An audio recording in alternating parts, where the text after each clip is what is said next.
Hey, it's Biddy Penny. Welcome back to my channel. Today we're going from scraps to snippet rolls to cards. This is something that I did in a live recently. There's a card that I made in it, and I showed off this little box, which is now even more full than it was then.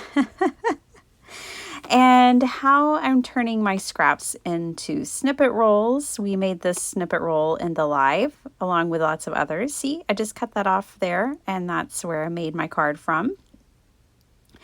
On that one, I used the adding machine tape paper, but I am going to show you how to make your own. So I have this Reader's Digest book that I have been deconstructing and using this last month. And I am just going to tear out 4 pages. That's all I need is 4 pages to make my own snippet roll. Does it have to be a Reader's Digest book? Of course it does not. You could use junk mail for this if you get catalogs or something like that. You could use anything for this, okay? Old scrapbook paper that you don't like, just whatever floats your boat, old copy paper, maybe you save unwanted, paper for scrap, that would work. Anything will work for this right here. Now, one thing I did like in my live was having the book page so I could stamp on it. All right, I am going to cut this into thirds only because that's about the size I wanted it to be.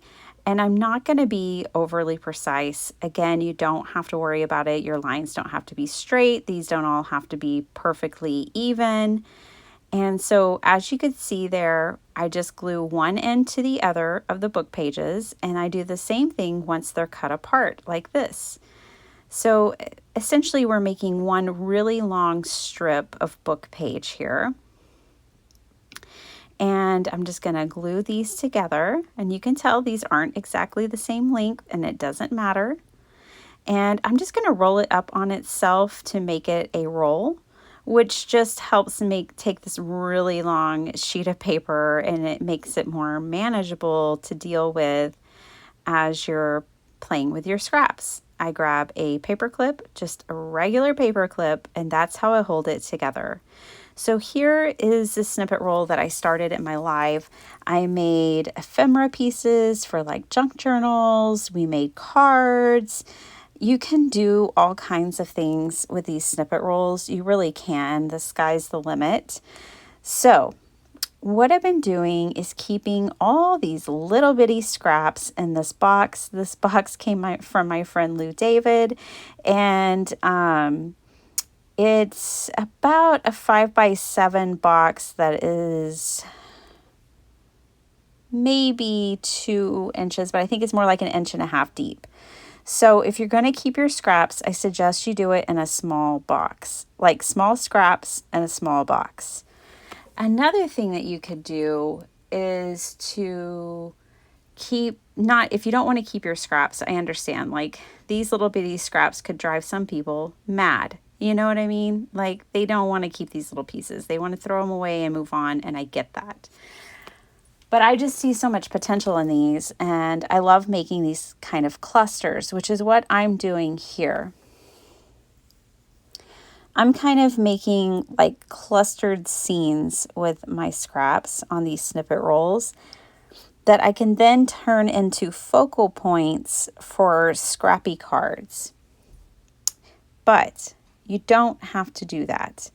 If you need a mindless crafting project, you could just glue your paper down. You wouldn't have to be particular about it at all.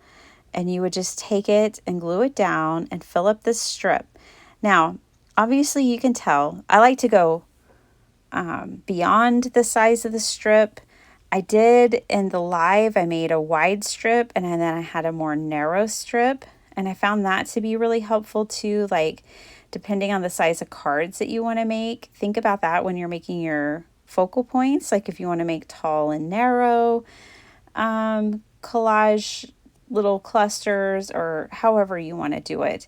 But I think even if you're not making like a scene or a cluster per se, but you're just gluing your scraps down, you'll still have this really impressive tool to play with. Like, essentially, this is like a tool of taking your scraps, gluing them down on these snippet rolls, and then you have this whole other element that you can add into your card making that you didn't have before.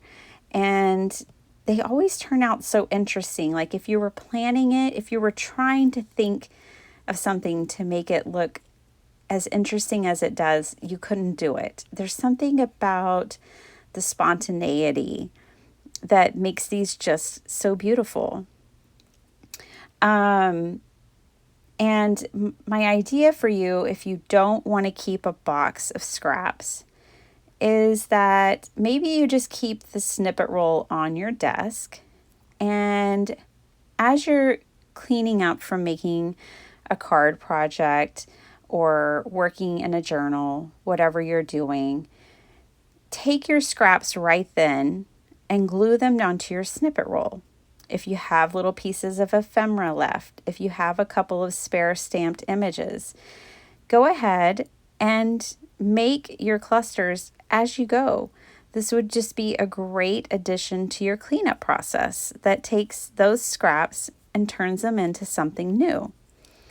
So for me, I'm using these scrappy cards as free giveaways. So like when I have a craft fair, I'll have a box of these and they'll be free with purchase, and I'll throw a couple of these, in someone's bag when they purchase a journal or something. Or if someone purchases something on Etsy, I'll have a free card that I can give away that's handmade.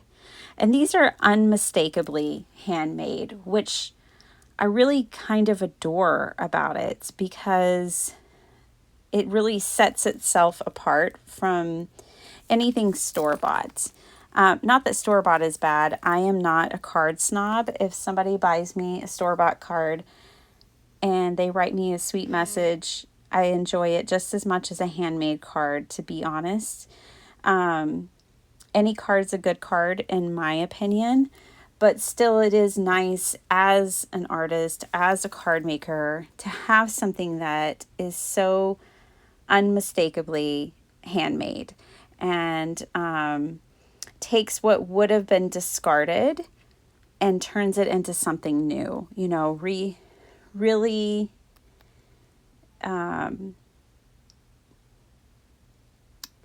taking out waste from beautiful waste. Like, a lot of those scraps, sometimes I think that's why it's hard for us to part with them, is because they're so pretty. And maybe in your box, one thing that I do is I don't keep every little scrap that comes across my table. I mean, that box would fill up so fast. I really try to hold on to my favorites. I hold on to like some of my favorite pattern paper or whatever. And here I'm pulling out die cuts that a friend sent me. Thanks, Dawn. I love these. And so, sometimes if I have an interesting die cut or something, I have an extra label left over, I'll go ahead and put it in this scrappy little box, because I know they'll make great focal points or little additions to the other scraps. And I kind of just have curated this little box of happiness that now is being turned into more happiness. I'm drinking some tea, you guys. I had like a 7-hour migraine today. Yeah, it was intense. It took my whole day, and now I'm just chilling in my craft room at night. I normally don't do that. I'm normally always with my family, but they're loudly and joyfully watching a Marvel movie, and I'm not up for it. So I have retreated to my card room, my craft room. I'm drinking a hot cup of tea and doing this voiceover. So I'm relaxing with you guys. All right, so after I have got all of my clusters together, I used my mat here and just kind of measured out, and by basing it on the art and the design, measuring out card fronts. You could turn these into slimline cards, mini slimline, which is what I'm kind of thinking of here. A2 cards, 5x7, 4x4, whatever size card you like to make, you can tailor these to fit that size card. Again, you could make them wider, and this one's a little narrow. So I was really, when I'm working with these more narrow strips, I have smaller cards in mind. When I'm working with wider strips, like if I had cut the paper in half, for instance, that paper is from the Reader's Digest book is 7.5 inches tall. And so if I cut it in half, that might be better for bigger cards. But you can just see here, I'm just kind of measuring it out in different lengths and going from there. So now I'm really about to throw something at you.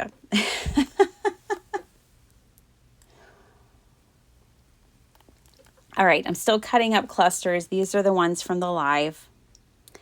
But what I wanted to tell you is that I had all these slimline, like regular slimline sized card bases in my stash, and I don't want them anymore. Slimline cards are somewhat fun for me to make,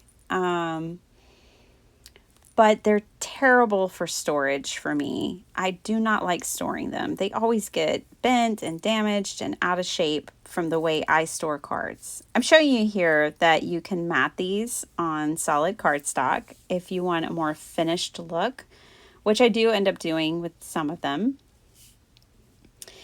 But anyways, back to the slimline talk. So basically, these card bases here just weren't being used, and they were taking up space, and I decided, how can I take this base and really use it?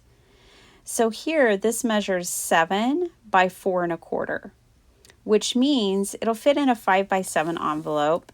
And now I have this weird size to traditional card makers, but it totally fits in a 5x7 envelope. So I just took it and kind of turned that card base on its head, if you will, and came up with a new size that I'm going to enjoy working with more. I had 2 different size slimline bases for some reason. I don't know why. I took the other one, and when I folded it out, I said, I think I can cut that in half and make smaller cards. See?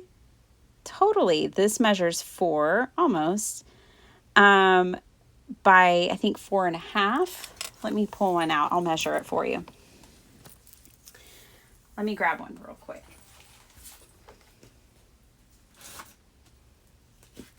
This voiceover is much like one of my lives. Okay. So the smaller ones, when they're folded, measure 4.25 by 3.75. And I just love these. It's so refreshing. If you're ever feeling stuck in your card making, try a different card size. Stop making A2 or 5x7 or whatever it is that you make. Try a different size. It really shakes things up and can help you get out of a funk, potentially. The other recommendation that I always have is shop your stash, because it's filled with things that you love or you wouldn't have bought them. So shop your stash. That'll also help you get you out of a card funk. I've found creatively. But anyways, I am so excited about these little cards. The little ones, these aren't traditional sizes, but the little ones will fit in an A2 envelope easily. and the bigger ones will fit in a 5x7. And I had at least 100 card bases that I wasn't using. And cardstock is a commodity that is precious, right? We want to use it. So this session ended up being incredibly useful and practical, and how I was using my scraps and my card bases. I ended up making 20 scrappy cards this day. It went remarkably quick, and each one is definitely unique. No one card is like the other. I was thinking I'll allow people to pick, which card they want, but then I thought they might get like decision fatigue because they're all so different that I'll probably just put one in the bag and hope they like it. I find that at craft fairs, when I set up my tables, I don't always put out 100% of what I've made because it's like too many choices for people. I kind of help, I guess, narrow it down. And then as things sell, I put something else in its place.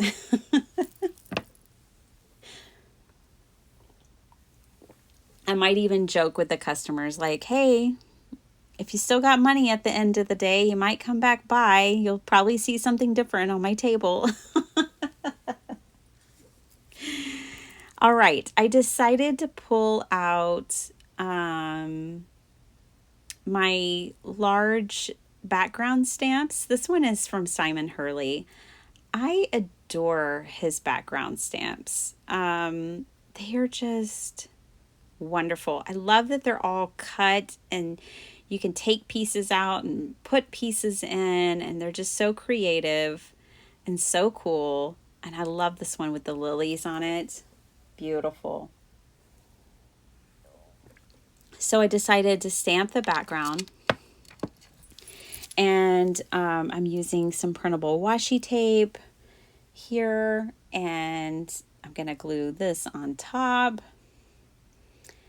And then I'm going to look at this card and think, the top and the bottom are really bugging me. Are they bugging you guys too? Well, at first I was going to like distress it, and I was like, nope, I'm just going to cut it off because I'm not stuck in a card size. Again, these are just like really freeing. Like I just cut it down to be what I wanted it to be and I move on. These aren't cards that I want to, deliberate over for very long. Again, that goes back to them kind of being like a mindless crafting kind of endeavor where I'm not overthinking it. I'm just going with the flow. What works, and we move on. And they're quick and they're easy and they're beautiful in the end and totally different.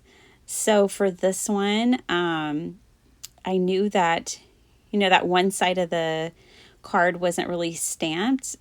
So it's fine. I just was able to cover it up with my cluster. I'm going to roughly mat this piece of ephemera. This is from, I want to say the shop's name is Calico Cuties. I'll put it in the description down below.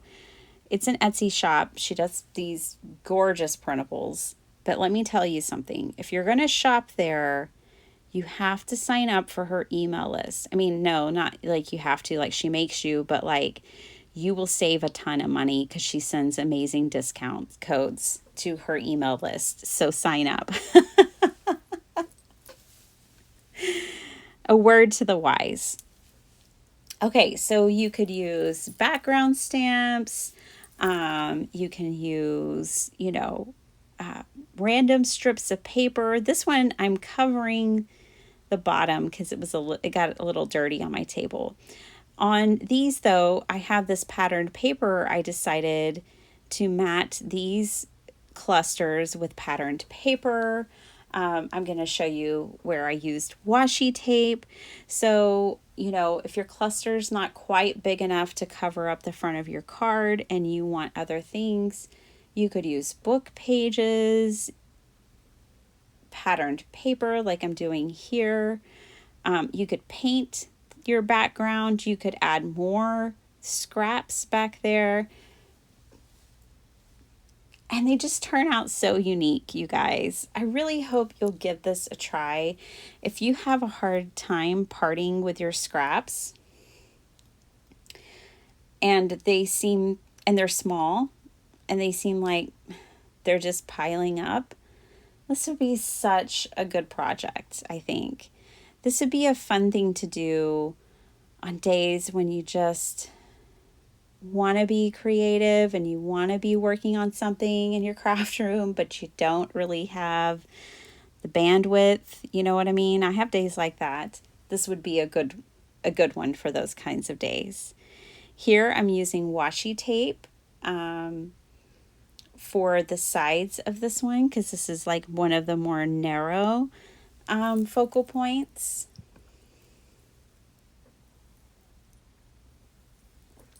So I had washi tape and I brought that in. Sorry, I don't normally drink tea during a voiceover, but it was necessary today. If you have problems sleeping at night, I get you. My new favorite remedy is 2 bags of chamomile, 1 bag of lemon balm tea. It helps so much.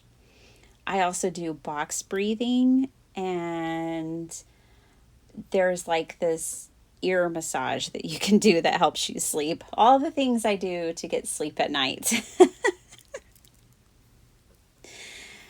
For all of us women who are perimenopausal or menopausal, we're in this together. Oh my gosh. Anyways, I'm having my last cup of tea for the night. You know, another thing that you can do if you need to sleep at night is turn on one of my videos. I'm not offended. If you need to sleep, maybe you can sleep to one of my videos. I love falling asleep to crafty videos. The only thing is I never end up commenting on those videos, and some of them are my friends, so they probably think she never watches my channel. Oh no, I watch your channel. It's just I fall asleep before I can comment.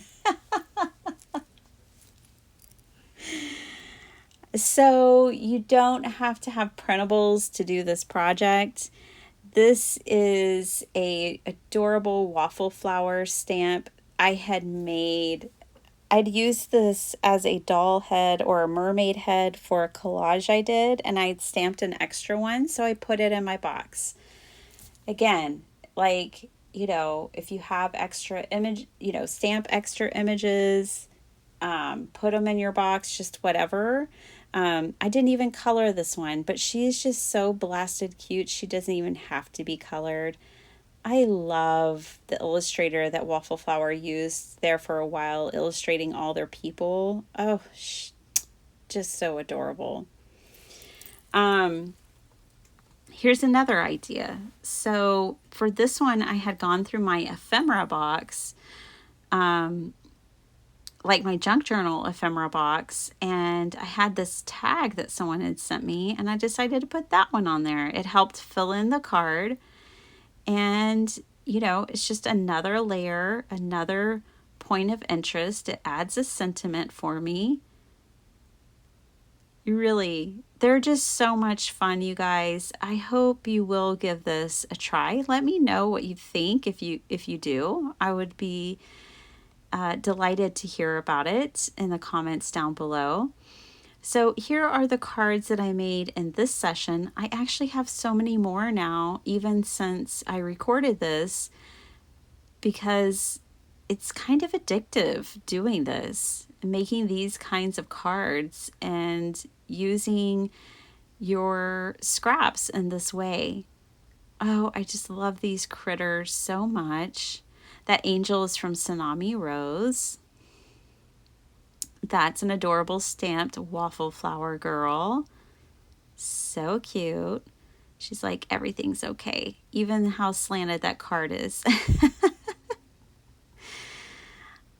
I am delighted to have these cards in my stash and available. You could, if you don't do craft fairs, I get it. You could give these as random acts of kindness cards. You could leave them at the grocery store, give them to the person who sacks your grocery, does your oil change, in the doctor's office, wherever you frequent. You know, these would be great, just random acts of kindness cards or cards as gifts. Use them any way you like. Use up all your things, your die cuts, your washi, your ephemera, ink blending, stamping, lace.